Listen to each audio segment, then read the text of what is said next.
Hello दोस्तों, मेरा नाम है अनुराग और आप देख रहे हैं ट्विलेट क्लासेस। तो दोस्तों, जैसा कि आज मैं काफ़ी दिनों बाद वीडियो बनाने जा रहा हूँ। थोड़ी सी परेशानी आ गई थी और कुछ स्टूडियो का भी सेटअप करना था, जो कि अभी पूरी तरह से हुआ नहीं है। तो देर से आने के लिए माफ़ी चाहता हूँ, लेकिन चलिए आज शुरू करते हैं कॉम्प्लेक्स सेंटेंस के बारे में, जिसमें हम प्रीवियस ईयर के दिए हुए जो यूपी बोर्ड में आए हुए क्वेश्चन थे उन्हीं को हल करेंगे। ठीक है, तो चलिए समझते हैं कॉम्प्लेक्स सेंटेंस बारे में। तो दोस्तों, जो कॉम्प्लेक्स सेंटेंस होता है हमारा, ये एक इंडिपेंडेंट क्लॉज और एक डिपेंडेंट क्लॉज के द्वारा मिलकर बनाया जाता है। इंडिपेंडेंट क्लॉज जिसे हम प्रिंसिपल क्लॉज भी कह सकते हैं, ठीक है, और डिपेंडेंट क्लॉज यानी कि जो उस पर आश्रित होता है, जिसे हम सब ऑर्डिनेटिंग क्लॉज भी कह सकते हैं। ठीक है, तो ये जो हमारा, देखिए ध्यान से समझिएगा। देखिए, इंडिपेंडेंट क्लॉज क्या होता है कि ये पूरी तरीके से स्वतंत्र होता है, ये दूसरे पर आश्रित नहीं होता है। डिपेंडेंट क्लॉज क्या होता है कि वो दूसरे पर आश्रित होता है। और जो ये हमारा डिपेंडेंट क्लॉज होता है, ये हमारा तीन तरीके से होता है। एक होता है नाउन क्लॉज, एडजेक्टिव क्लॉज और एडवर्ब क्लॉज। ठीक है दोस्तों, तो इन्हीं तीन क्लॉज को हम क्या करते हैं, इंडिपेंडेंट क्लॉज के द्वारा जोड़कर एक कॉम्प्लेक्स सेंटेंस बनाने की कोशिश करते हैं। और किसके द्वारा जोड़ा जाता है? इसमें हम सब ऑर्डिनेटिंग कंजक्शन के द्वारा जोड़ते हैं। जी हाँ दोस्तों, कंजक्शन भी हमारा दो तरीके का होता है। एक होता है कोऑर्डिनेटिंग कंजक्शन और एक होता है सब ऑर्डिनेटिंग कंजक्शन। तो जो हमारा कोऑर्डिनेटिंग कंजक्शन होता है, ये हमारा कंपाउंड सेंटेंस बनाने के लिए प्रयोग किया गया है, जैसा कि मैंने पिछली वीडियो में पढ़ा दिया था। और जो सब ऑर्डिनेटिंग कंजक्शन होता है, ये हमारा कॉम्प्लेक्स सेंटेंस बनाने के काम में आता है। ठीक है दोस्तों, देखिए चलिए समझते हैं कि नाउन क्लॉज, एडजेक्टिव क्लॉज और एडवर्ब क्लॉज क्या होते हैं। यानी ये हमारे तीनों सब ऑर्डिनेटिंग कंजक्शन, यानी जिसे हम कहते हैं डिपेंडेंट क्लॉज, उसके टाइप है।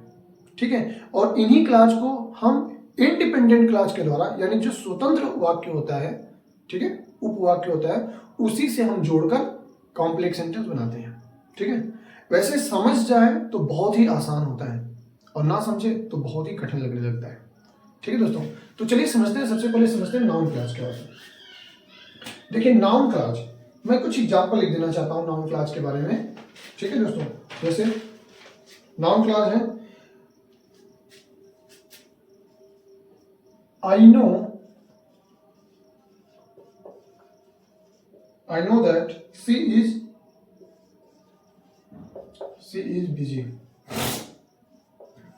ठीक है दोस्तों, अच्छा एक बात और समझिए। देखिए इसमें सबसे पहले समझिए कि क्लॉज जो होता है वो होता क्या है हमारा, एक क्लॉज। ठीक है, क्लॉज ये क्या होता है? क्लॉज होने के लिए आपका दो चीजें चाहिए, एक होता है सब्जेक्ट, ठीक है, और दूसरा होता है वर्ब। अगर सब्जेक्ट और वर्ब के फॉर्म में है तो हमारा हो जाता है क्लॉज, वो हमारा क्या हो जाता है, क्लॉज। ध्यान से समझिएगा, सब्जेक्ट और अगर वर्ब ये दो एक साथ है तो हमारा क्या बन जाएगा भाई, क्लॉज बन जाएगा। अब क्लॉज ये क्या था, दो तरीके से था। एक होता है इंडिपेंडेंट, इंडिपेंडेंट जिसे हम क्या कहते हैं, प्रिंसिपल क्लॉज। ठीक है, एक होता है डिपेंडेंट, डिपेंडेंट जो कि निर्भर होता है, जिसे हम क्या बोलते हैं भाई, सबऑर्डिनेटिंग क्लॉज बोलते हैं, जिसे हम क्या कहते हैं, सबऑर्डिनेटिंग क्लॉज। ठीक है, तो क्लॉज हमारा दो तरीके से होता है। अब ध्यान से समझिएगा, जैसे सबऑर्डिनेटिंग क्लॉज क्या होता है कि यह डिपेंडेंट, यानी जो इंडिपेंडेंट क्लॉज है, जो प्रिंसिपल क्लॉज है, उस पर ये आश्रित होता है, यानी कि इसके ये अकेले पूरा अर्थ नहीं देता है। ये जो है अकेले हमारा पूरा अर्थ नहीं देता है। ठीक है, ये इस पर आके निर्भर होता है। अब ध्यान समझिए, जैसे मैंने यहां पे एक सेंटेंस लिखा, I know that she is busy. ठीक है, इसमें ये जो है हमारा, ये है हमारा independent clause, sorry dependent clause, यानी ये निर्भर है, डिपेंडेंट क्लॉज। ठीक है, ये इस पर निर्भर है। ठीक है, आप ध्यान से समझिएगा। देखिए अगर मैं इसको रहने देता हूं, ठीक है, दैट सी इज बिजी, कि वह बिजी है, वह व्यस्त है, कि वह व्यस्त है। तो कि वह व्यस्त है, थोड़ा सा ऐसा नहीं लग रहा है कि यार ये तो कुछ कम ही अर्थ दे रहा है? बिल्कुल कम दे रहा है। कि वह बिजी है मतलब क्यों, क्या बात है, लग नहीं रहा है? कि मेरे आने से पहले, ये भी क्या है, डिपेंडेंट क्लॉज है। मेरे आने से पहले क्या कुछ होना चाहिए ना, तो इसके बाद भी एक सेंटेंस होना चाहिए, ठीक। तो मेरे आने से पहले ये हमारा डिपेंडेंट क्लॉज हो जाता है। क्या हो जाता है भाई, डिपेंडेंट क्लॉज, कुछ इस तरीके से, ठीक है। दैट सी इज बिजी, ये क्या है हमारा डिपेंडेंट क्लॉज। आई नो, ये क्या हो जाएगा हमारा, फिर ये डिपेंडेंट क्लॉज है, तो ये हमारा इंडिपेंडेंट, ठीक है, जिसे हम क्या बोलते हैं, प्रिंसिपल क्लॉज भी बोलते हैं, प्रिंसिपल क्लॉज, ठीक है। अब ध्यान से समझिएगा। चलिए, इतनी बात समझ में आ गया होगा कि क्लॉज, सबसे पहली बात, क्लॉज क्या होता है, सब्जेक्ट और चाहे जहां भी होंगे वो एक क्लॉज है, ठीक है। सब्जेक्ट और चाहे जहां भी है वो क्या हमारा क्लॉज है। जो बिल्कुल पूरी तरीके से स्वतंत्र है, उसे दूसरे वाक्यों की जरूरत नहीं है, उसे हम इंडिपेंडेंट क्लॉज या प्रिंसिपल क्लॉज कहते हैं। जिसे अर्थ देने के लिए दूसरे सेंटेंस की भी सहायता लेनी पड़ती है, उसे हम डिपेंडेंट क्लॉज कहते हैं। उसे हम क्या कहते हैं, डिपेंडेंट क्लॉज कहते हैं। इसको हम सब ऑर्डिनेटिंग क्लॉज भी कह सकते हैं, ठीक है। तो अभी ये जो हमारा सब ऑर्डिनेटिंग क्लॉज है, डिपेंडिंग क्लॉज है, ये हमारा तीन तरीके से होता है। एक होता है नाउन क्लॉज, फिर होता है एडजेक्टिव क्लॉज, और एक होता है एडवर्ब क्लॉज, ठीक है दोस्तों। आज थोड़ा सा क्लास लंबा होने वाला है, तो थोड़ा धैर्य बनाए रखें, लास्ट तक समझें, ठीक है। अब ध्यान से समझिएगा कि डिपेंडेंट क्लॉज तीन तरीके से, नाउन, एडजेक्टिव और एडवर्ब क्लॉज, ठीक। अब नाउन क्लॉज क्या होता है, अब आप ध्यान समझिएगा। जैसे दो वाक्य दे दिए जाएंगे, ठीक। नाउन क्लॉज के में मतलब ये होता है, नाउन क्लॉज, नाउन एक संज्ञा होती है, तो एक सेंटेंस है, उस सेंटेंस में किसी भी व्यक्ति, किसी वस्तु, किसी चीज के बारे में बताया गया होगा, ठीक है, ये चीज है। अगले सेंटेंस में उसी व्यक्ति या वस्तु के बारे में कुछ बातें बताई गई होंगी, उसी या व्यक्ति वस्तु के बारे में कहा गया होगा, ठीक है। तो ये क्या हो जाता है हमारा नाउन क्लॉज। और नाउन क्लॉज पहचानने का एक और अर्थ है कि जो इसके पहले जो प्रिंसिपल क्लॉज होता है उसमें हम क्या लगा के समझ सकते हैं। जैसे ध्यान से समझिएगा, आई नो, आई नो, मैं जानता हूं, मैं जानता हूं, मैं जानता हूं, ये एक पूरा वाक्य है। लेकिन अगर मैं इसमें क्या लगाऊं, ठीक है, तो क्या लगाऊं, तो ये समझ जाइएगा क्या लगा दिया, इसका मतलब जो आगे जो भी वाक्य आएगा वो हमारा क्या हो जाएगा, नाउन क्लॉज आएगा। नाउन क्लॉज पहचानने का सबसे आसान तरीका है, जो सेंटेंस दिया जाएगा उसके आगे क्या लगा दीजिए, ठीक है। समझ में, मैं जानता हूं क्या, ठीक है, क्या, तो समझिए दैट सी इज बिजी, ठीक है, मैं जानता हूं दैट सी इज बिजी, तो ये क्या हो जाएगा हमारा नाउन क्लॉज, ठीक है, ये हमारा क्या हो जाएगा, नाउन क्लॉज,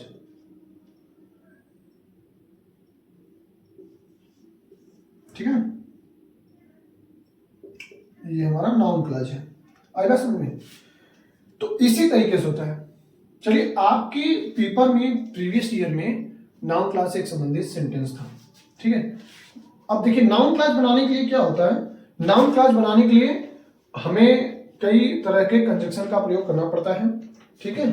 कई तरह के कंजक्शन, जैसे कि दैट हो गया, जैसे पहला कंजक्शन क्या हो गया हमारा, दैट हो गया, ठीक है। और इसके बाद हमारा इफ या वेदर है, व्हाट है, हु है, ठीक। इन कंजक्शन का हम प्रयोग कर सकते हैं बिल्कुल आराम से, ठीक है दोस्तों। तो इस तरह के कंजक्शन का प्रयोग करके हम नाउन क्लॉज को क्या कर देते हैं, सीधे प्रिंसिपल क्लॉज से जोड़ देते हैं, और इस तरीके से हमारा क्या बन जाता है, कॉम्प्लेक्स सेंटेंस बन जाता है। उम्मीद है आपको बात समझ में आ रही होगी। देखिए, क्या है ना कि हम लोग प्रीवियस ईयर का क्वेश्चन रिवीजन करने जा रहे हैं, तो मैं उम्मीद ये करके चलता हूं कि आप पहले इन चीजों को बहुत अच्छे तरीके से पढ़ चुके हैं। अब आप रिवीजन कर रहे हैं, एक तैयारी की तरह कर रहे हैं, ठीक है, क्योंकि यूपी बोर्ड अब ज्यादा दिन बचा नहीं है, ठीक है। तो प्रीवियस ईयर का जब हम लोग रिवीजन कर रहे हैं, तो उसमें मैं ज्यादा डीपली जाके या बहुत सारे एग्जाम्पल लेकर नहीं समझा सकता, ठीक है, क्योंकि वीडियो थोड़ा लंबा हो जाएगा। आई बात दोस्तों समझ में। तो चलिए शुरू करते हैं और देखते हैं कि आपके पेपर में प्रीवियस ईयर में क्या पूछा था नाउन क्लॉज संबंधी, ठीक है। चलिए, इतना जानते रहिए कि कोई सेंटेंस है, अगर वो पूरी तरह कंप्लीट है, तो उसमें अगर हम क्या लगाते हैं, तो उसके आगे जो आने वाला सेंटेंस होगा वो हमारा क्या हो जाएगा भाई, वो हमारा नाउन क्लॉज बन के आएगा, ठीक है।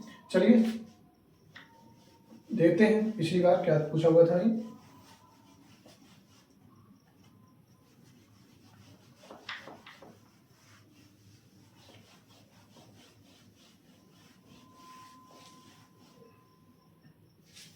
ठीक है, जैसे देखिए क्या पूछा हुआ था, Sheela did something, Sheela did something,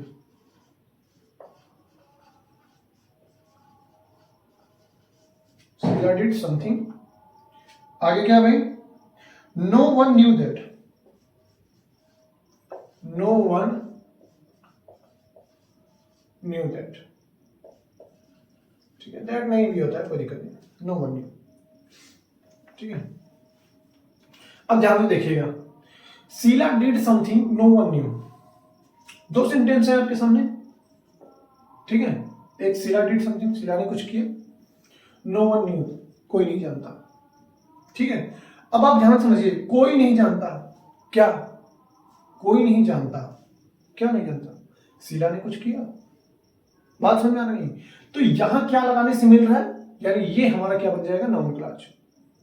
आई बात समझ में, शीला ने कुछ किया, लेकिन कुछ किया में क्या नहीं जोड़ सकते, नो वन न्यू, कोई नहीं जानता लेकिन क्या नहीं जानता, बात समझ में आ रही। तो क्या नहीं जानता भाई, यानी कि इसके आगे जो आने वाला है वो हमारा नाउन क्लॉज बनेगा, ठीक है। ध्यान देखिएगा, नो वन, तो मैं यहां कर सकता हूं no one knew, no one new.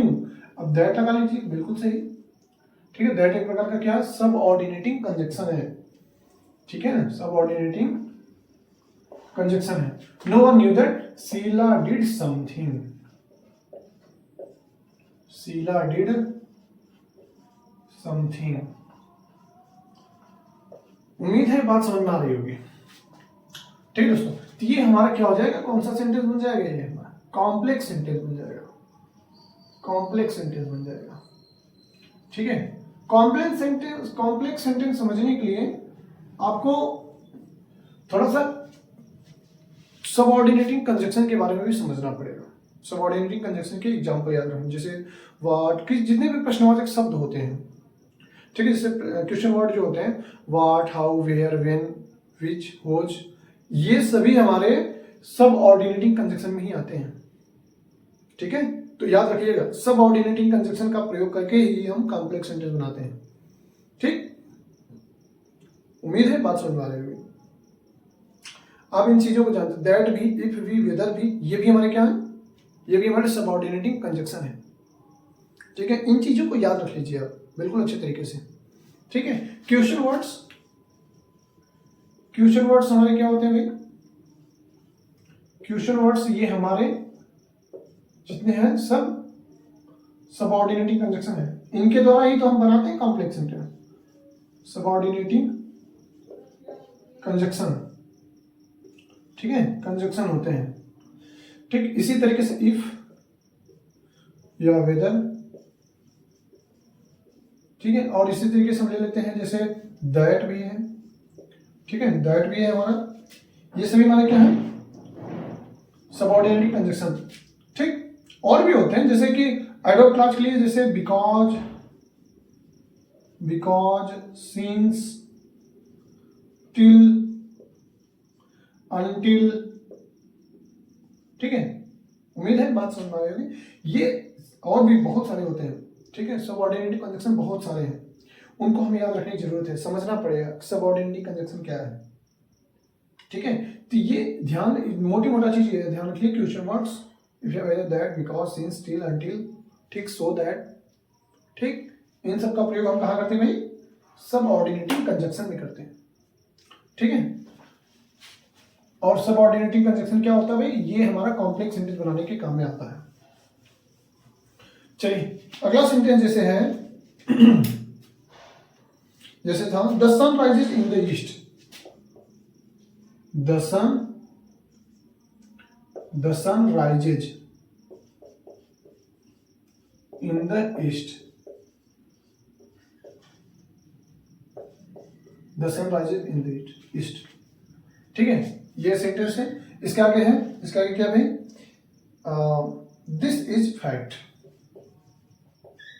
This is fact.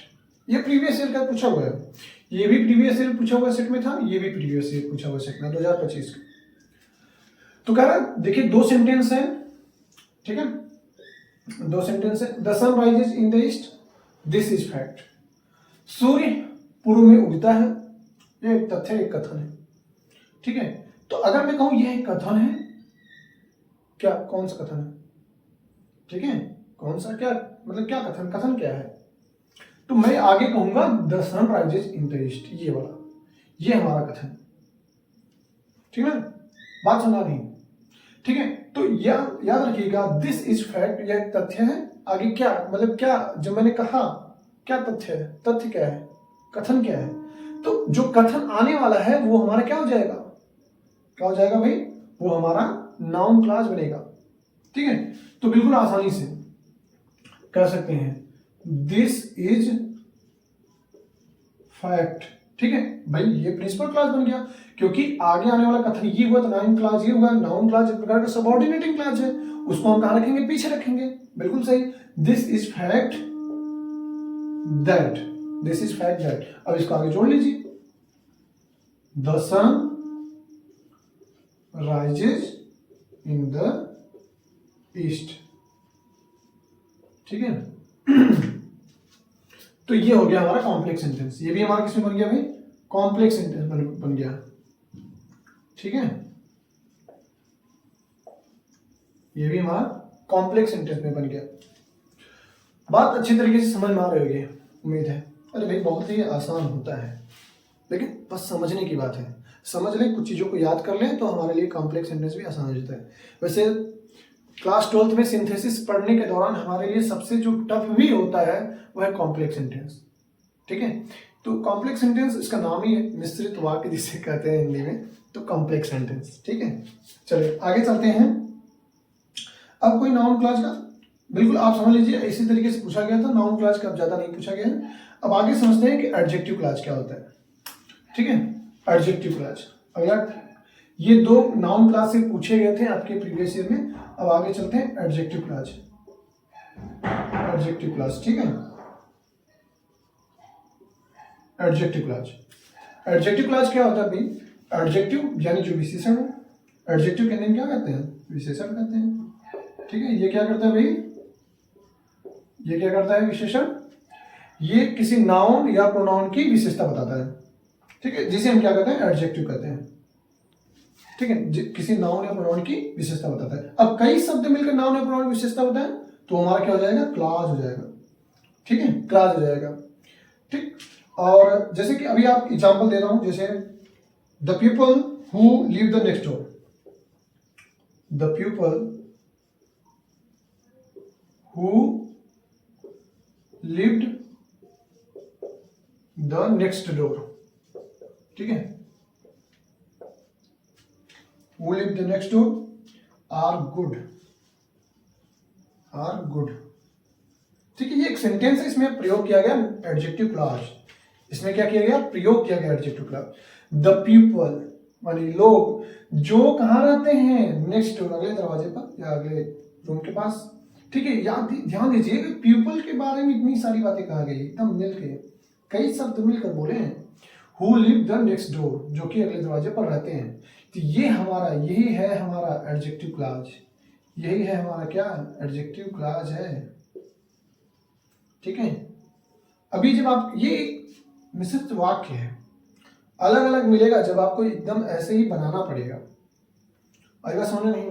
तो एडजेक्टिव क्लॉज क्या होता है, किसी नाउन या प्रोनाउन के बारे में थोड़ी सी इंफॉर्मेशन देता है बढ़ाकर, कुछ कहा गया होगा उसके बारे में आगे कुछ बढ़ाकर बताया जाएगा, उसके बारे में कोई इंफॉर्मेशन या सूचना दी जाएगी, ठीक है। तो वो हमारा क्या हो जाता है, एडजेक्टिव क्लॉज। बात समझ में आ रहा नहीं, तो इस तरीके से चलिए आगे चलते हैं और इनको कॉम्प्लेक्स सेंटेंस बनाने की कोशिश करते हैं, ठीक है। उम्मीद है आपको समझ में आ गया होगा एडजेक्टिव क्लॉज क्या होता है।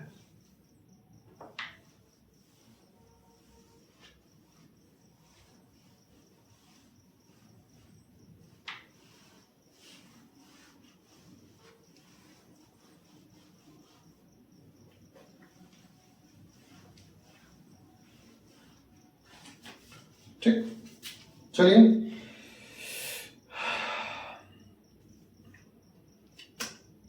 जैसे है महेश बॉट ए वॉच, ये तीसरा है जो कि प्रीवियस ईयर में पूछा गया था। महेश बॉट ए वॉच, ठीक है, Mahesh bot A watch. The watch gives correct time. अगला सेंटेंस क्या है? The watch gives correct time, ठीक है। Mahesh bot A watch, the watch gives correct time, ठीक है। अब इसको क्या बनाना है? कंबाइंड करना है, इसको कंबाइंड करना है। कंबाइंड करना मतलब क्या होता है? इसको कॉम्प्लेक्स सेंटेंस में बनाना है, ठीक है। ध्यान से समझिएगा। महेश बॉट ए वॉच, महेश ने क्या खरीदा? घड़ी खरीदा। अब फिर आगे ध्यान से समझिएगा, इसी घड़ी के बारे में एक सूचना दी गई है, the watch gives correct time, ठीक है। The watch gives correct time, ठीक है। तो ये हमारा यहां से क्या बनेगा भाई? ये हमारा यहां से बनेगा एडजेक्टिव क्लॉज, ठीक है, क्योंकि उसी वॉच के बारे में बताया गया है, ठीक है। अब ध्यान से समझिएगा, मैंने अभी क्या बताया, जितने भी क्वेश्चन वर्ड होते हैं, हमारे क्वेश्चन वर्ड होते हैं, ये हमारे सब के सब क्या होते हैं? सबऑर्डिनेटिंग क्लॉज होते हैं, सबऑर्डिनेटिंग क्लॉज। तो होज, विच, ठीक है, इनका अर्थ भी याद रखना बहुत जरूरी है, इनका अर्थ भी याद रखना बहुत जरूरी है, ठीक है। देखिए, महेश बॉट ए वॉच, महेश ने एक घड़ी खरीदा, the watch gives correct time, ठीक है। अब इनको कंबाइन करते हैं, क्या होगा भाई? महेश बॉट ए वॉच, महेश बॉट ए वॉच, ठीक है। जो कि क्या करता है भाई? सही समय दिखाता है, जो यानी विच, यहां किसका प्रयोग करेंगे? विच। अगर कोई व्यक्ति होता, ये एक निर्जीव वस्तु है, वॉच क्या है? एक निर्जीव वस्तु है। अगर कोई व्यक्ति होता तो उसके लिए हम क्या प्रयोग करते? हु, यही वो आदमी है जो, ठीक है, ठीक है, this is the man who. आई बात समझ नहीं? तो व्यक्ति के लिए क्या प्रयोग करते हैं? हु, लेकिन यहां वस्तु इसलिए क्या प्रयोग कर रहे हैं? विच, जो, ठीक है। तो क्या हो जाएगा? विच गिव्स करेक्ट टाइम, ठीक है। विच गिव्स क्या हो जाएगा? Correct time. Mahesh bot A watch which gives correct time. तो ये आपका हो गया क्या? Complex sentence. ये क्या हो गया हमारा? कॉम्प्लेक्स सेंटेंस, ठीक है। तो उम्मीद है बात समझ, ये प्रीवियस ईयर में पूछा हुआ क्वेश्चन था, ठीक है। बात समझ में आ रही होगी आपको। चलिए आगे चलते हैं। अगला जो सेंटेंस होता है वो एडजेक्टिव क्लॉज का तो ज्यादा पूछा हुआ नहीं था, बस इतना ही पूछा हुआ था, ठीक है। अब आगे चलते हैं और समझते हैं कि एडवर्ब क्लॉज क्या होता है, ठीक है। कुल मिला के पिछले साल 5 ही कॉम्प्लेक्स सेंटेंस आए थे, ठीक है। प्रीवियस ईयर में सभी सेट में कुल मिलाकर 5 कॉम्प्लेक्स सेंटेंस आए थे, जिसमें से हम लोगों ने 3 कर लिया है, ठीक है। जिसमें नाउन क्लॉज भी हम लोगों ने समझ लिया, एडजेक्टिव क्लॉज भी समझ लिया, ठीक है। तो एडजेक्टिव क्लॉज में क्या होता है भाई? जैसे आपको मालूम चल जाना चाहिए कि अगले जैसे 2 सेंटेंस हो गए, ठीक है। तो अगले सेंटेंस में क्या बताया रहेगा कि भाई कोई वस्तु है, उस वस्तु के बारे में कुछ थोड़ी सूचना ज्यादा दी जाती है, ठीक है। तो उसे हम क्या बना देंगे भाई? डिपेंडेंट क्लॉज बना के उसी को हम आगे जोड़ देंगे, ठीक है। क्या करेंगे? इंडिपेंडेंट क्लॉज में उसे हम जोड़ देते हैं। तो इस तरीके से हमारा क्या बन जाता है? कॉम्प्लेक्स सेंटेंस बन जाता है, ठीक है। अब समझते हैं एडवर्ब क्लॉज क्या होता है। एडवर्ब क्लॉज, ठीक है। एडवर्ब क्लॉज, एडवर्ब यानी क्रिया विशेषण, जिसके क्रिया के बारे में कुछ कही गई बातें हैं। तो जैसे देखिए, बात समझिएगा, कई सारे शब्द मिलते हैं जिसमें एक सब्जेक्ट की तरह कार्य करे, एक वर्ब हो, तो क्लॉज बन जाएगा। लेकिन वही सब मिलकर किसी क्रिया के बारे में बता रहे हो तो एडवर्ब क्लॉज बन जाएगा, है ना। उस एडवर्ब क्लॉज बन जाएगा, उसको बनाना भी पड़ता है, सबऑर्डिनेटिंग कंजंक्शन जोड़कर हम उसे बनाते हैं। एडवर्ब क्लॉज कई तरीके से होता है। इसमें समय की बात की जाती है, ठीक है, उद्देश्य के बारे में बताया जाता है, ठीक, और जैसे इसमें कारण दिखाया जाता है, ठीक है। तो एडवर्ब क्लॉज जो है हमारा, वो किसके किसके बारे में बात करता है? कुल मिला के 8-9 टाइप की बातें करता है ये। टाइम, ठीक है, कॉन्ट्रास्ट, हाँ, विपरीत की बात, विरोधाभास भी दिखाता है, ठीक है, समय के विपरीत भी दिखाता है।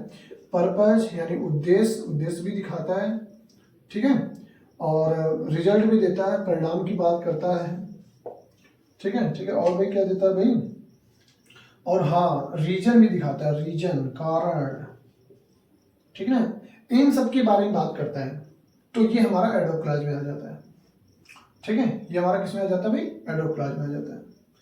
चलिए समझते हैं आगे एग्जांपल से कि एडवर्ब क्लॉज में क्या क्या होता है, ठीक है।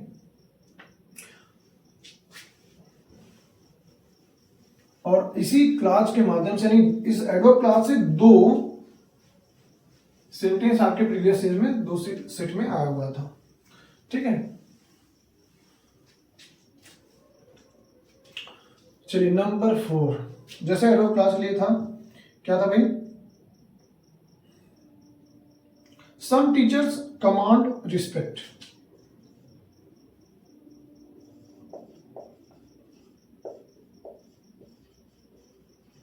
सम टीचर कमांड रिस्पेक्ट, ठीक है। आगे क्या हो जाएगा, they are good, they are good, वे अच्छे हैं। ध्यान समझिएगा, सम टीचर कमांड रिस्पेक्ट, कुछ अध्यापकों को सम्मान मिलता है, कुछ अध्यापकों को सम्मान मिलता है, वे अच्छे हैं। वे कैसे हैं, वे अच्छे हैं। तो अगर मैं इसको सही करूं तो मैं ऐसे कर सकता हूं, वे अच्छे हैं क्योंकि कुछ टीचरों को क्या मिलता है, सम्मान मिलता है, ठीक है। दे आर गुड, वे अच्छे हैं, बिकॉज क्योंकि सम टीचर्स कमांड रेस्पेक्ट, कुछ अध्यापकों को सम्मान मिलता है, उन अध्यापकों को क्या मिलता है, सम्मान मिलता है, ठीक है। ऐसे भी कर सकते हैं, some teacher command respect because they are good, हाँ बिल्कुल सही। कुछ अध्यापकों को सम्मान मिलता है क्योंकि वे अच्छे होते हैं, क्योंकि वे क्या होते हैं, अच्छे होते हैं, बिल्कुल हम ऐसे ही कंबाइन कर लेते हैं, ठीक है। यहां पे ध्यान से समझिएगा, यहां पे कारण बता रहा है, वे सम्मान मिलता है लेकिन क्यों, कारण है, क्या कारण है, क्योंकि वे अच्छे हैं, क्योंकि वे क्या है, अच्छे हैं। तो अब जब बात क्योंकि की आई है तो ये एडवर्ब क्लॉज बनेगा, ठीक है। ये क्या बनेगा, एडवर्ब क्लॉज। उद्देश्य, परिणाम, ठीक, और समय, इन सब के बारे में कौन बात करता है भाई, एडवर्ब क्लॉज करता है, ठीक है। क्या करता है भाई, एडवर्ब क्लॉज, ठीक है। तो मैं बिल्कुल ऐसे लिख सकता हूं। अब देखिए कारण दिखाने के लिए बिकॉज, बिकॉज, ठीक है, बिकॉज ये एक प्रकार से क्या हो जाता है भाई हमारा, ये है हमारा सबऑर्डिनेटिंग कंजक्शन, ठीक है, जो कि किसके लिए काम करेगा, कॉम्प्लेक्स सेंटेंस बनाने के लिए एडवर्ब क्लॉज में जब कारण दिखाया जाएगा, ठीक है। तो मैं बिल्कुल लिख सकता हूं, कंबाइन कर सकता हूं, some teacher command respect, some teacher command respect because they are good, they are good, ठीक है दोस्तों। Some teacher command respect because they are good, ठीक है। ये हमारा क्या हो जाएगा, ये हमारा एडवर्ब क्लॉज है, क्या भाई, एडवर्ब क्लॉज, ठीक है। इस तरीके से और चलते हैं, जो कि हमारा लास्ट सेंटेंस है, ठीक है, कॉम्प्लेक्स सेंटेंस प्रीवियस ईयर का। क्या था भाई, I waited for my friend, I waited for my friend, I waited till his arrival, I waited till his arrival, ठीक है। अब इसको क्या करना है, कंबाइंड करना है, क्या करना भाई, कंबाइंड करना है। ध्यान से समझिएगा, I waited for my friend, मैं अपने दोस्त के लिए इंतजार किया, I waited till his arrival, उसके आने तक का, उसके आने तक, ठीक है। यहां समय की बात हो रही है, किसकी बात हो रही है, समय की बात हो रही है।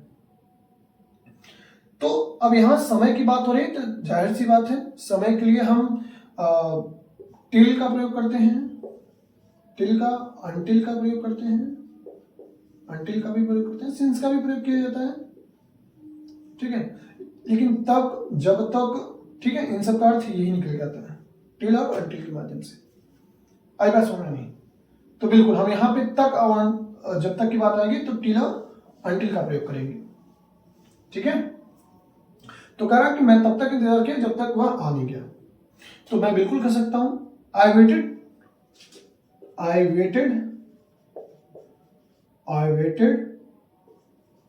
फॉर माई फ्रेंड, मैं इंतजार किया अपने दोस्त के लिए, ठीक है। टिल, ये है हमारा कंजक्शन जिसमें दिया था टिल ही अराइव्ड, टिल ही अराइव्ड, ठीक है। अब यहां पे ये क्या बन गया हमारा एडवर्ब क्लॉज, टिल ही अराइव्ड, ये सब्जेक्ट, ये हमारा वर्ब, तो मिलकर एक क्लॉज बन रहा है, ठीक है। अब देखिए टिल हिज अराइवल नहीं कर सकते क्योंकि यहाँ पे हिज अराइवल ये सब्जेक्ट बन ही नहीं रहा है, ठीक है। तो क्या करना पड़ेगा ही अराइव्ड, जब तक वह आया। आई बात समझ नहीं? I waited my friend for my friend, same है, ठीक है, यहां लिख लिया I waited for my friend till he arrived, ठीक है, जब तक वह आया। तो दोस्तों ये था प्रीवियस ईयर का हमारा पूछा हुआ बोर्ड में क्वेश्चन, ठीक। उम्मीद है आपको बात समझ में आ रही होगी, ठीक है। तो यहाँ पे हमें समझना पड़ेगा कि सबऑर्डिनेटिंग क्लॉज क्या होता है और प्रिंसिपल क्लॉज क्या होता है।